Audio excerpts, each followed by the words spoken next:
Bismillahirrahmanirrahim. Assalamualaikum warahmatullahi wabarakatuh. Dalam pertemuan ini, saya mau menjelaskan tentang korelasi sederhana. Korelasi itu artinya adalah hubungan. Hubungan antara satu variabel X terhadap satu variabel Y. Atau hubungan antara variabel independen dan variabel dependen. Apa itu koefisien korelasi dan contohnya? Marilah teman-teman akan kita bahas dalam materi hari ini. Analisa korelasi merupakan istilah dalam ilmu statistik yang biasa digunakan untuk mempelajari hubungan antara variabel, di mana tujuan daripada teknik analisis ini adalah untuk mendapatkan pola dan keeratan atau kekuatan hubungan. Jadi yang di sini titik penekanannya yaitu kekuatan hubungan antara dua variabel atau lebih yang dinyatakan dengan koefisien korelasi. Besarnya nilai korelasi. Kemudian penggambaran sederhana dari penggunaan teknik analisis ini adalah ketika kita mempertanyakan apakah variabel X memiliki hubungan dengan variabel Y, seperti apakah nilai matematika siswa memiliki keterkaitan hubungan dengan tingkat kecerdasan IQ-nya, atau apakah ada hubungan antara intensitas hujan dengan penjualan es buah. Jadi, di sini yang dicari adalah hubungan yang ada, keterikatan hubungan yang terjadi antara variabel X independen terhadap variabel Y dependen. Kemudian untuk lebih memahaminya, artikel kali ini akan menguraikan pengertian mengenai koefisien korelasi.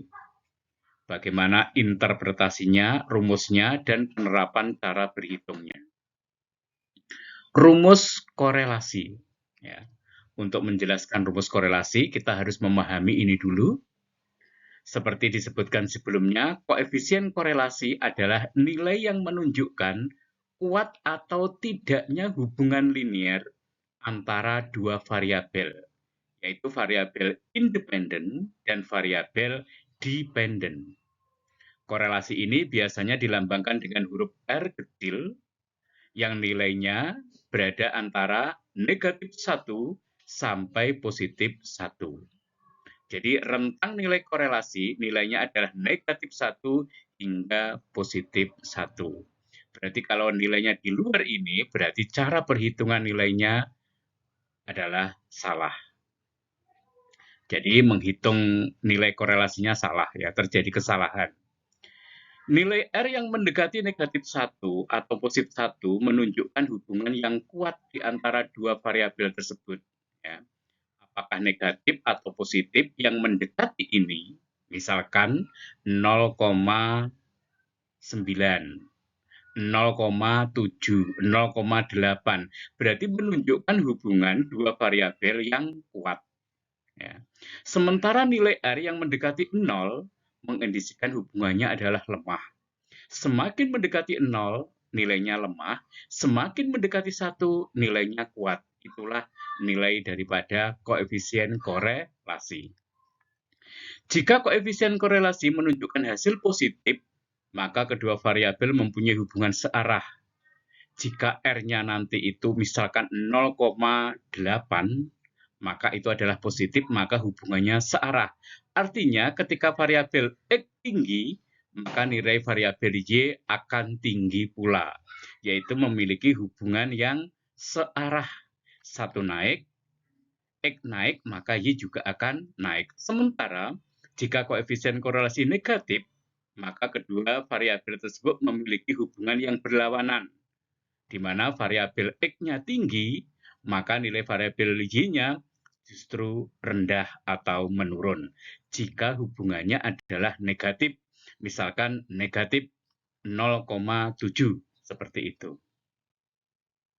Kemudian nilai korelasi, yaitu jika nilai korelasi, nilai R-nya itu mendapatkan 0,00, berarti tidak ada korelasi, tidak ada hubungan antara dua variabel, yaitu variabel independen dan variabel dependen. Kemudian jika lebih dari 0 hingga 0,25, ya, artinya 25% ini ya, korelasi dikatakan memiliki hubungan sangat lemah. Dan 0,025, 25% hingga 50%, maka dikatakan korelasi cukup. Dan jika 50% hingga 0,75 atau 75% dikatakan kuat, dan jika 0,75 hingga 0,99 atau 75% atau 95 atau 99%, maka dikatakan korelasi memiliki hubungan yang sangat kuat.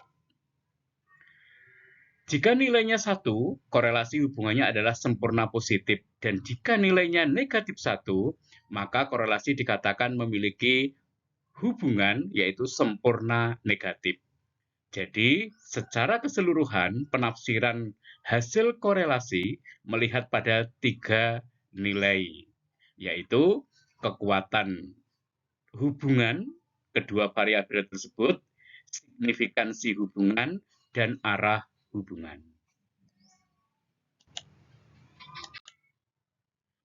Kemudian di sini diberikan contoh data-data yang akan kita hitung ya.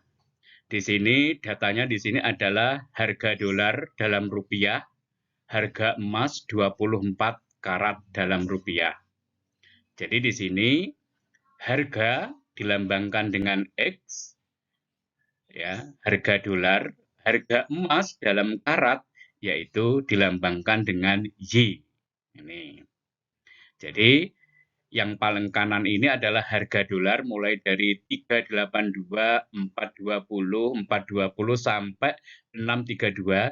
Ini adalah harganya dan ini adalah harga emasnya. 485, 622, 87 hingga akhir.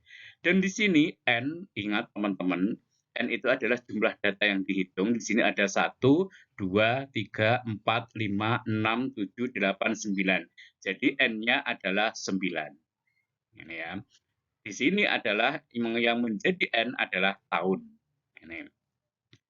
Kemudian untuk data yang tabel di sebelah kiri, 38X ya, 382X, 485Y, kemudian X kuadrat itu adalah 382 dikalikan 382, kemudian Y kuadrat itu adalah 485 kali 485, kemudian XY, maka 382 dikalikan 485.